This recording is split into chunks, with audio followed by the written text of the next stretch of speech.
Kapidongski TV. Andan din po si Kapidongski. Kaya taga ano si Kapidongski, padada yan eh. Nabudunsor, Kapidongski. Kapedongski, shout out. Merry Christmas po sa lahat ng mga idol kong mga supporters ni BB Girl Erica, especially sa ating mahal na BB Girl Erica at ang buong family Sorita. Happy Sunday po sa lahat, panibagong araw, panibagong video reaction po ulit tayo mga idol, maligayang pagbabalik muli sa aking munting channel, ang Bisayang Taga Davao Kapedongski TV. Please like this video at huwag po nating kalimutang suportahan po ang channel ni Kuya Barbero TV. Sa mga taong mga ipaw dyan, sana mahiya kayo sa pinagsasabi ninyo kay Erica. Sa kanyang share FB post nga dito, mababasa ninyo na tama talaga ang share post ni Erica, hindi lang para kay Erica ito kundi sa ating lahat ito. At ito nga ang naglalaman ng post: maikli lang ang buhay sa mundo, huwag gawing komplikado, umiwas sa gulo, maging masaya at mabuting tao. Huwag pilitin ang ayaw sa'yo.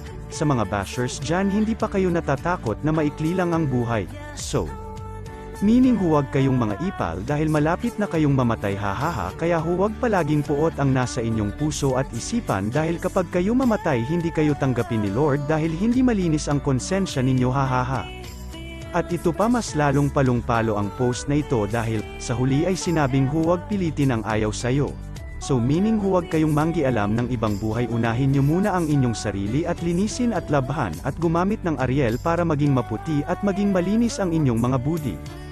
Bakit kaya pinipilit ng ibang tao at makipagsiksikan sa buhay ni Erica na ayaw naman sa kanila ni Erica? Hoy mga ipal, hindi kayo pinipilit ni Erica para gustuhin nyo siya, kaya please lang mahiya kayo, oy. Kung wala kayong mga hiya, sana respeto lang sa inyong pamilya ang itira ninyo sa inyong buhay.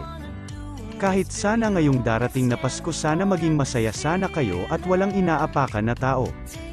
At sa mga nagsabing baka ako raw ang walang handa sa Pasko, di wow, hahaha, ay totoo pala, wala talaga akong handa. Kaya sa lahat ng mga supporters ni Erica dyan, namamasko po si Kapedongski TV sa inyong lahat, lalo na sa mga admin ng E-Lovers page at E-Solid Defenders, hahaha. Alam kong mga rich kid kayo dahil tumulong kayo kay Erica na walang kapalit, hindi katulad ng iba dyan magbigay nga ng tulong pero mas malaki naman ang pinalit ni Erica sa kanila. Bato-bato sa langit ang tamaan, bokol, hahaha.